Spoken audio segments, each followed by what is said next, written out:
What's up, Cradle fans? Another video here. This one is about the Monarchs of Cradle, so let's get into it.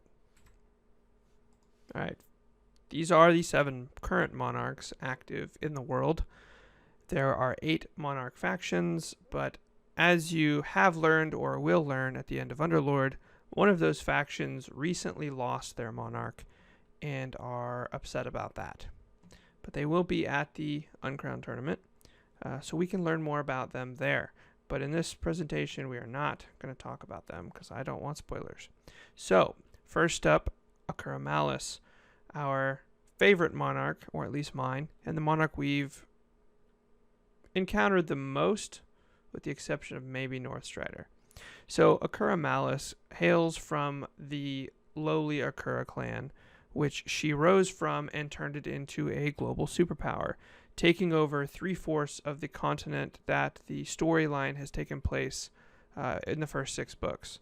She is one of the only beings on the planet that another monarch, the god of the desert, respects. And we'll get into why here in a quick second. She is around 400 years old.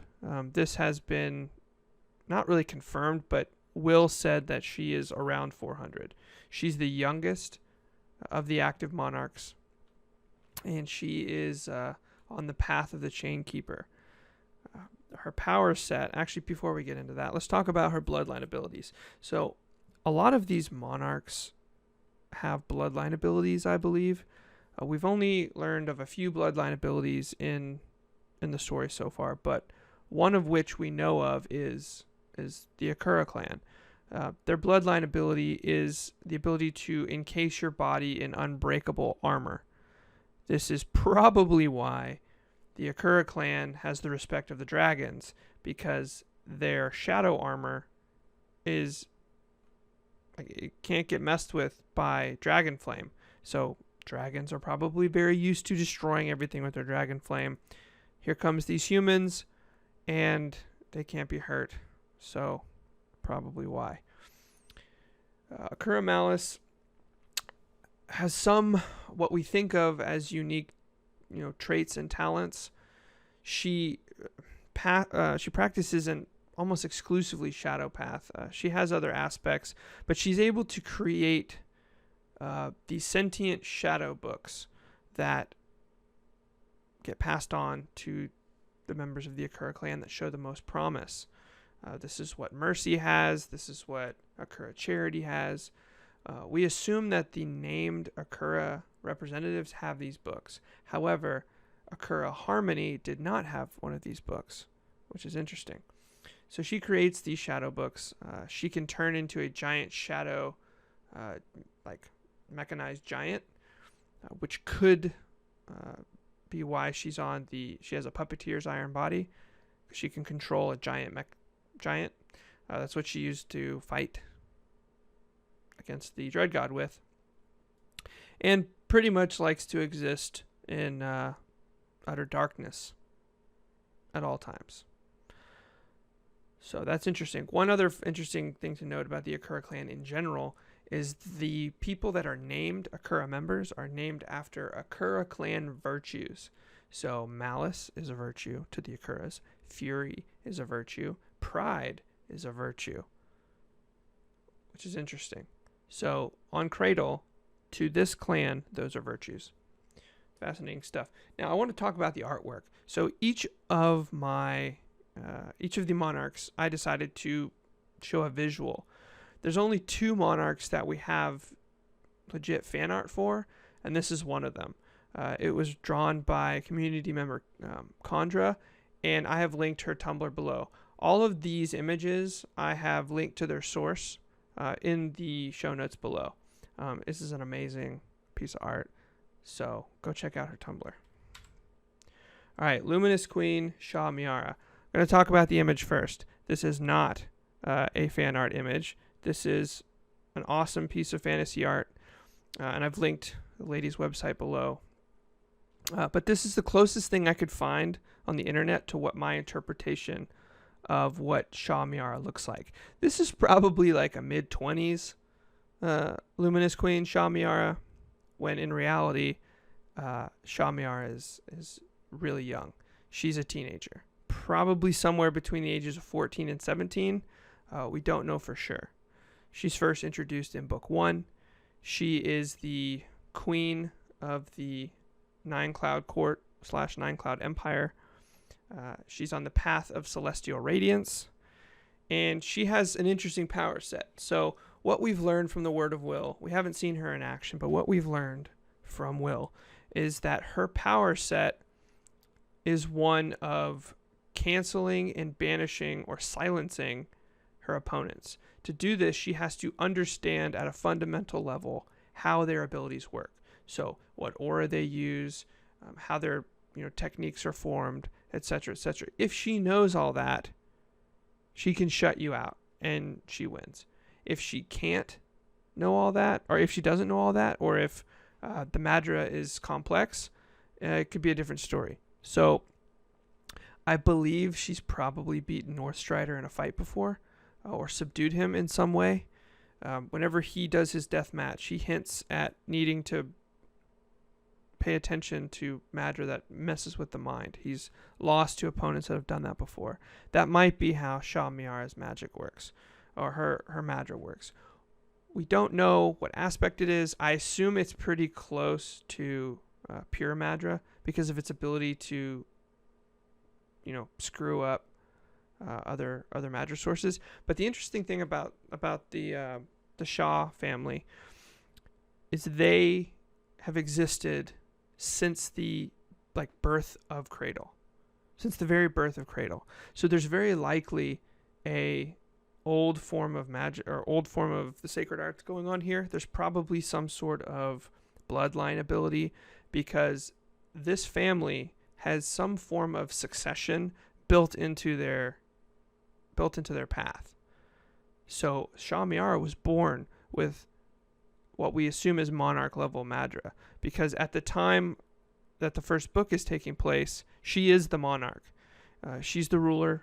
I believe she was in that first scene we saw her in, where she comes down from the roof, from the ceiling on a rainbow cloud, and she forges a rainbow sword, and she tells everyone to kneel. I think that's her consolidating power. Like she had just ascended to the throne, and she's consolidating power. I also think that sword of hers wasn't just forged Madra, but at the time that we were reading Lyndon, it was from his point of view. He didn't know that there were weapons that were that powerful. All he knew of was that if you form something out of your hand, it's got to be forged Madra. He didn't know about soul spaces. I think that's some sort of ancient artifact, because Suriel says she uses that sword to defeat an army of cloud ships. I have speculation on what those cloud ships are or what faction they were from, but I'll put that in another video. All right, moving on. Now we have SousChef Cunha, the god of the desert, or the dragon king, or the king of dragons. We've seen him mentioned quite a few times. He is the oldest of the active monarchs, and he has probably a pretty interesting history. We know that he's a gold dragon. He's the not the original. He can't be the original gold dragon, but he's the leader of the gold dragon bloodline. All the current gold dragons are from his bloodline.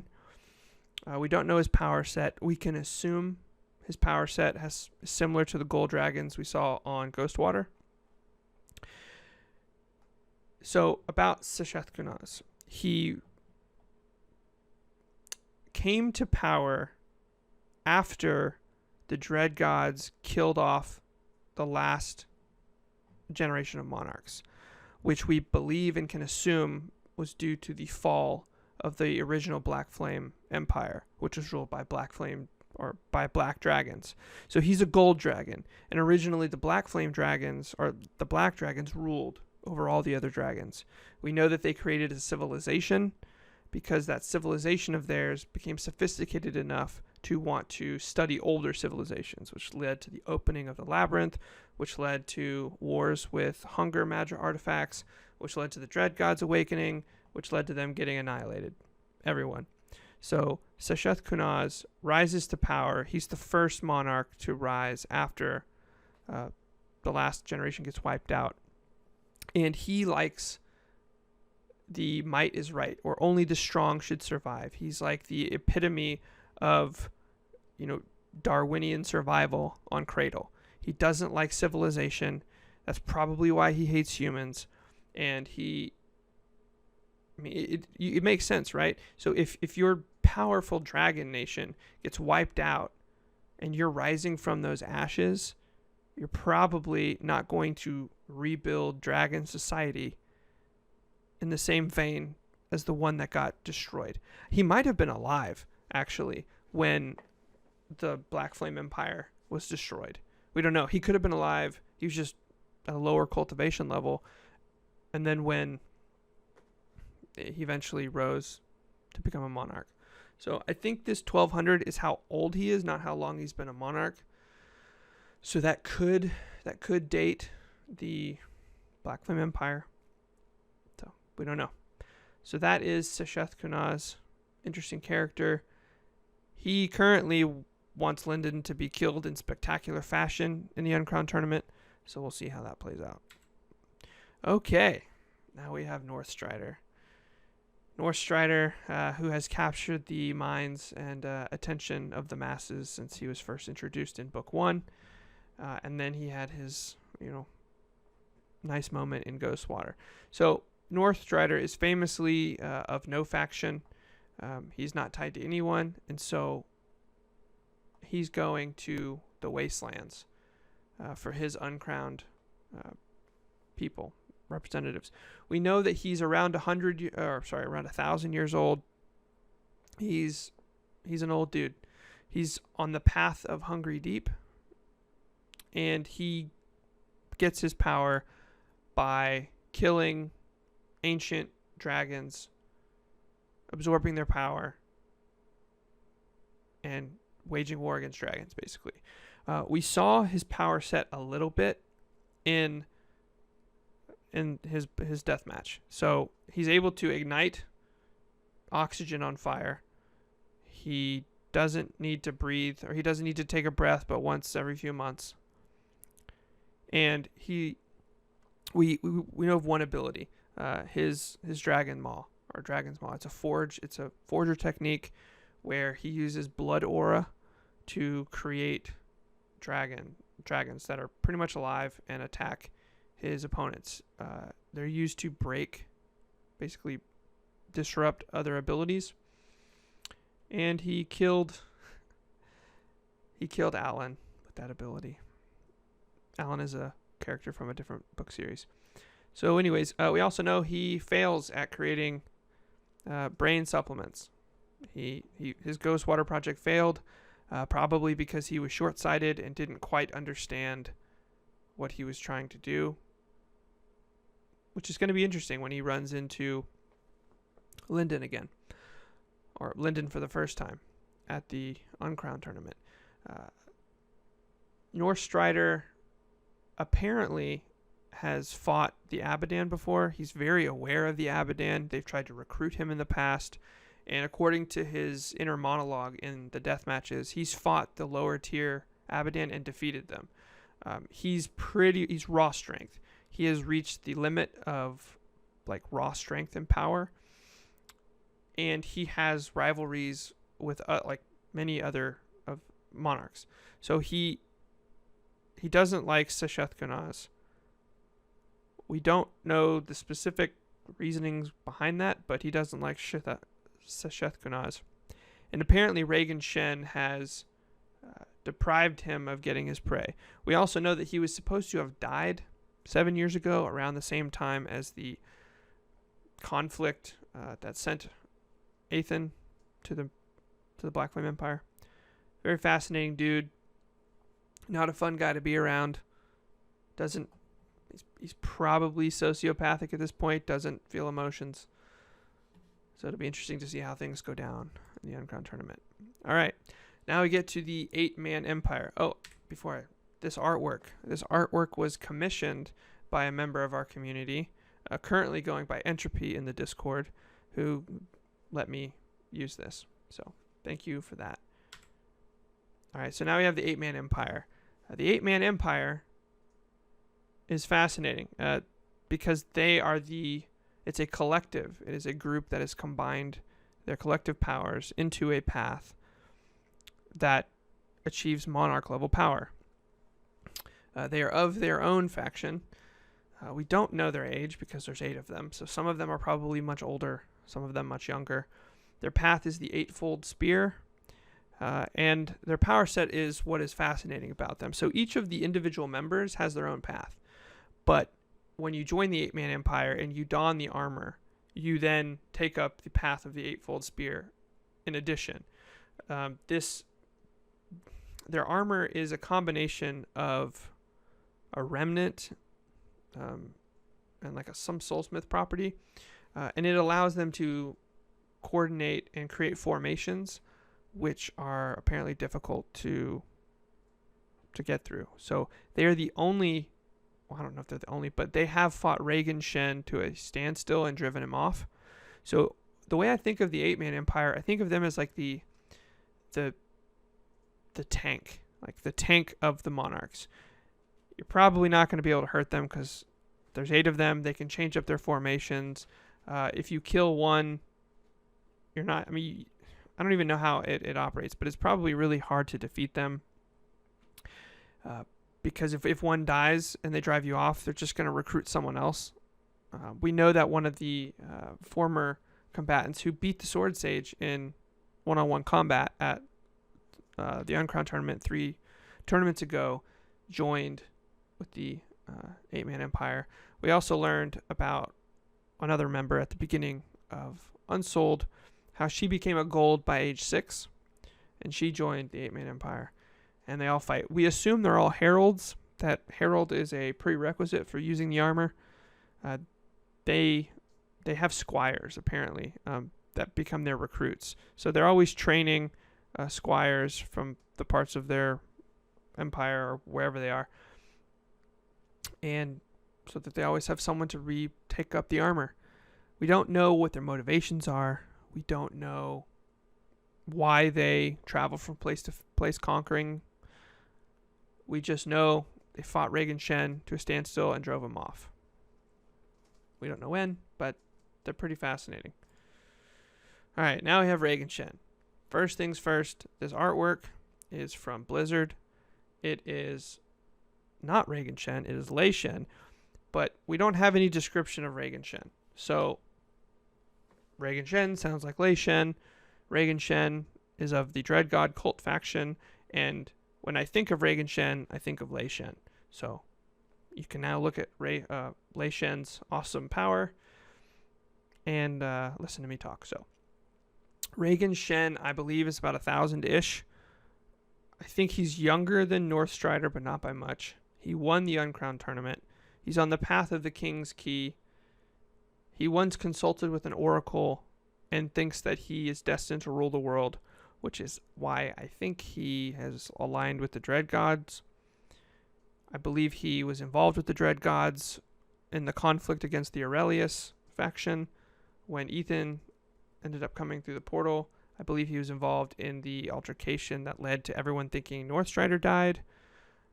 I also think he was involved in the death of the former Nine Cloud Court monarch. There's a word of will that says he is to be considered an honored guest to the Nine Cloud Court, and that's to anyone but the Queen, but he is a sworn enemy of the Empire. So it's fascinating. He must have visited before. I guess the Nine Cloud Empire is so powerful that they can host other monarchs. That's pretty interesting. That's like a level of advancement that we haven't really been witness to so far. I have his power set as being unknown, being a troll, and killing monarchs. He has been shown to have the capabilities to kill other monarchs, whether by using the Dread Gods or by just his own power. And he's just a general troll, from what we can tell. It's going to be interesting to see how he reacts to seeing Ethan. It's going to be interesting to see how he reacts to seeing Yeren, as she has a blood shadow. Also how Shah Miara reacts to him. It's going to be interesting. A lot of political tensions. And then last but not least, we have a picture of Cortana here, pulled from the free-to-use images on the internet. And this is what I feel Emrys Silentborn looks like. I don't know if we know if Emrys identifies as male or female. I don't know. We don't know his or her faction. We don't know his or her age. We don't know his or her path, other than he or she is a dream artist. Actually, I think it is a she. I'm going to pretend like it's a she. She travels the world educating everyone. She is the reason why the world speaks the same language. She hops from place to place, keeping the education up to par. So, in all likelihood, Elder Whisper knows Emrys Silentborn. That's very likely. They're both dream artists. They can probably communicate from long distances doing abstract dream things. And we know that Emrys was once a remnant, which is interesting. So she was a remnant that eventually became so powerful she wasn't a remnant anymore. So that's something to think about. She's currently watching over the Wandering Titan in the ocean, which makes me believe she is probably the monarch in charge of the Tidewalker sect. The Tidewalker sect very well could be a vassal faction or a vassal state to her, just because of her proximity currently. And we know that the Tidewalker sect is likely water artists, because they're called the Tidewalkers. So that's it. That's everything. I am going to say that the Aurelius faction is the 8th faction, and they lost their monarch. Poor guys. We'll see them at the Uncrowned tournament. So this is the video. Once again, it went really long, but it was interesting, and I hope you enjoyed it. Thank you for watching.